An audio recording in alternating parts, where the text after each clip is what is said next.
You've been told Scott Pilgrim vs. the World is a brilliant movie about video games. That reading is wrong. The game aesthetic is a masterful misdirection. The film is actually a structural allegory for one of the most difficult parts of any relationship, confronting your partner's trauma. Each of the 7 evil exes isn't a boss battle, they are a literal personification of past emotional damage. And the fights aren't homages, they're a surprisingly brutal roadmap for a process most of us get catastrophically wrong.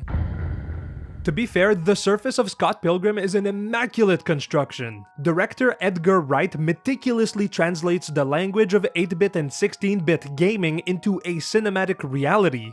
That's real director master shit, okay? That's... Defeated enemies don't just fall, they burst into a shower of coins. A successful takedown is punctuated with a giant KO splashed across the screen. Scott can literally grab a 1-up for an extra life. The film speaks fluent Nintendo. It's so comprehensive that for years this has been where the conversation ends. But this interpretation, this idea of a literal game world, is a fragile illusion. The moment you apply any real scrutiny, the rules begin to break down. The logic is riddled with a fundamental incongruity. When an evil X is defeated, the consequence is clean, digital, and absolute. They are erased. Yet, when Scott takes a punch, he doesn't just lose hit point from a health bar. He gets winded, he bleeds, he complains about his knee. After the fight with Matthew Patel, he's not celebrating a victory, he's a panting, exhausted mess. The physics of pain only seem to apply to him. More telling is Ramona. Look at her face after a battle is quote-unquote won. There is no relief, no triumphant joy for her hero. There is only the quiet horror and exhaustion of a traumatic memory being violently re-excavated in front of her. The celebratory coin explosions feel utterly hollow when juxtaposed with her palpable distress. This isn't a game to her, it's an ordeal. This inconsistency, however, isn't a series of plot holes. It's the entire point. The game world isn't an objective reality,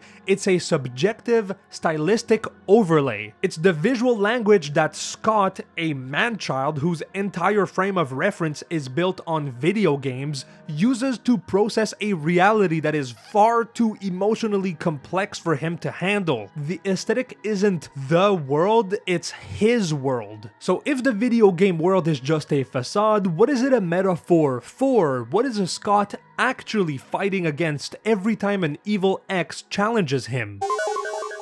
The answer is both really fucking simple and deeply uncomfortable. Scott isn't fighting people, he's fighting memories. The League of Evil Exes is not a literal organization, it's a pantheon of unresolved pain, a collection of Ramona's insecurities and past hurts made manifest. Each X is a carefully constructed psychological effigy of a specific type of relationship trauma. Consider Matthew Patel. He embodies the literal, theatrical anguish of a first relationship. His dramatic entrance, his mystical powers, his demon hipster chic entourage. It's all an allegory for the cringe-worthy seriousness with which we treat our own juvenile heartbreak. He represents the ghost of immature melodrama, a trauma that feels monumental at the time but is, in hindsight, performative and shallow. Then there's Lucas Lee, the quote-unquote pretty good actor. He's the personification of dating a narcissist, where your entire existence is relegated to being a supporting character in their movie. The trauma isn't just the breakup, it's the slow erasure of self that comes from being with someone so pathologically self-obsessed. Scott doesn't outfight him, by the way. He defeats him by weaponizing his vanity, attacking the very core of that narcissistic wound. And Todd Ingram with his vegan-fueled psychic powers? That's the trauma of dating someone with a weaponized sense of moral superiority. His power isn't magic, it's a metaphor for the smug, unassailable high ground that a partner can use to control and diminish you. The fight isn't about strength, it's about exposing the hypocrisy at the core of that power. These aren't just quirky villains, they are breathing, fighting personifications of Ramona's baggage. If we accept that the exes are trauma,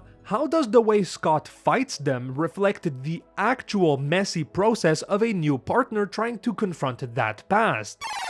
The answer is, at first, he doesn't. He reflects the most common and most destructive initial impulse a new partner has when faced with past trauma, the instinct to conquer it. Scott's initial approach is not empathetic support, it's a conquest driven by ego. The early fights are not about healing Ramona's past so much so as they are about validating Scott's present. He frames the entire conflict as a personal quest. Notice his dialogue, it's never, "How can we deal with this?" It's always, "I have to fight him?" The psychological terrain of her past becomes a battlefield for his glory. After he defeats Matthew Patel, he doesn't comfort Ramona or provide a safe space. He's bewildered and high on adrenaline, immediately demanding an explanation for his own benefit. His questions place the emotional labor squarely back on her moments after her past literally exploded into the room. It's a perfect depiction of someone who makes their partner's trauma all about their own confusion and discomfort.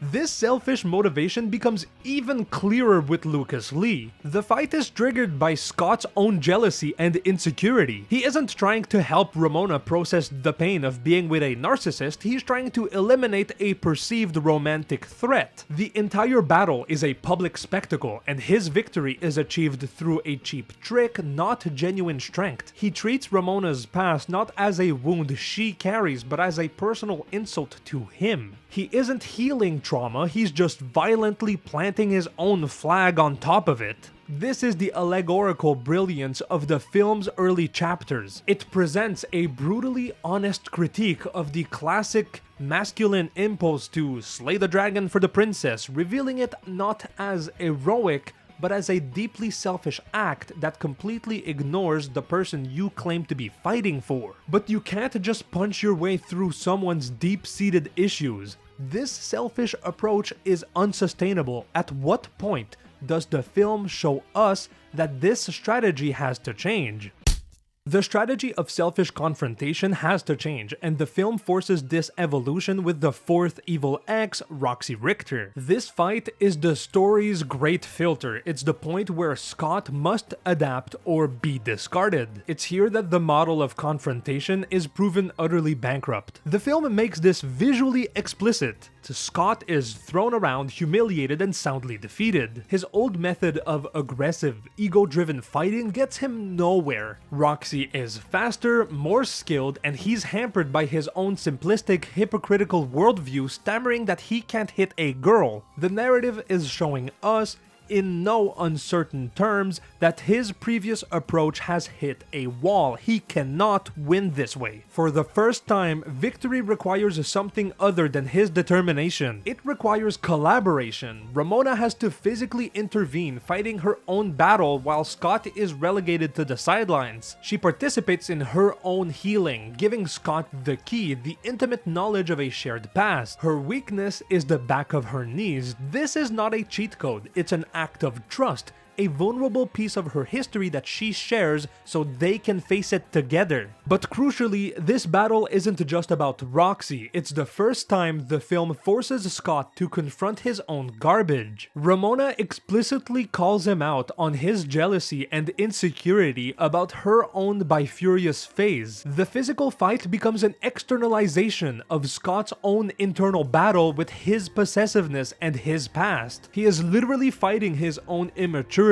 His victory over Roxy is only possible when Ramona forces him to acknowledge that he is just as flawed as she is. This is the film's structural and thematic pivot. The fight with Roxy demolishes the idea that a partner can simply fix the past. It deploys a new thesis. You cannot fight your partner's battle for them, you can only stand with them while they fight and offer support when asked. And to even be worthy of that role, you must first be willing to confront the ugliest parts of yourself. This evolution shows Scott learning to help Ramona fight her battles, but the film's climax isn't just about the past. How does the final confrontation with Gideon forces Scott to confront his own baggage?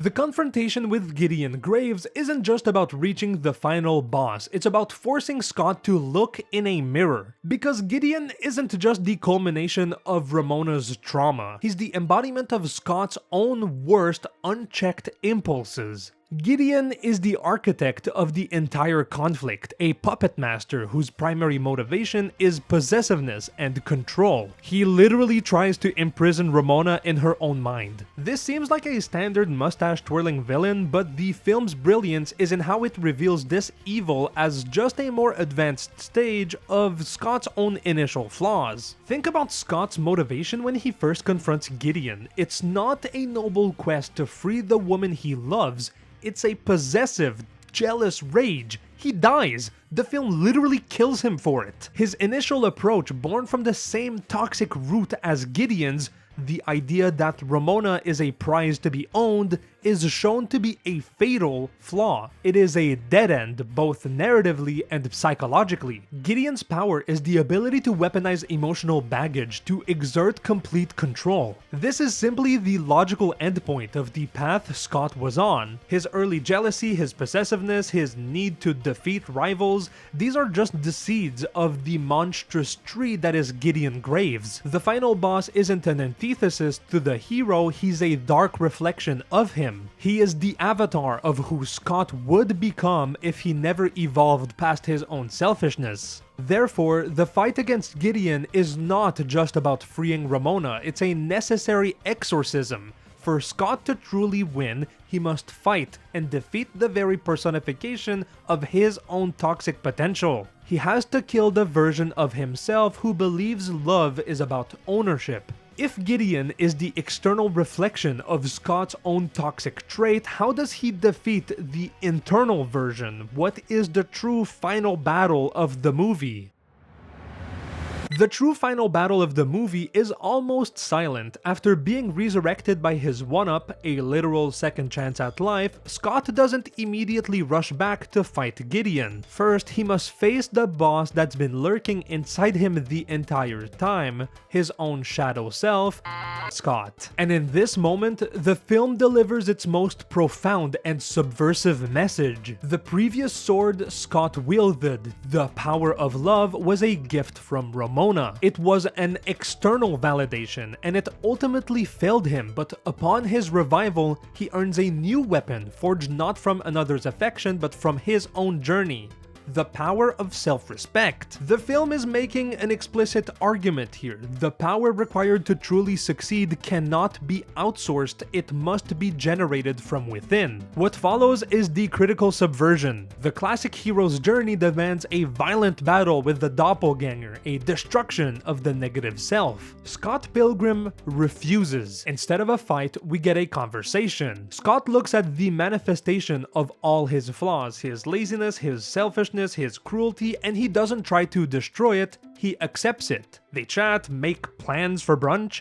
It's a moment of radical self-acceptance. He isn't erasing his negative traits, he's integrating them, acknowledging them as a part of a complex whole. This is the film's real climax. The entire journey wasn't about a boy becoming a worthy hero to get the girl. It was about a boy with no self-respect finally growing into a man who has it. The ultimate lesson is that the foundational prerequisite for a healthy partnership isn't your ability to defeat your partner's demons. It's the courage to finally make peace with your own.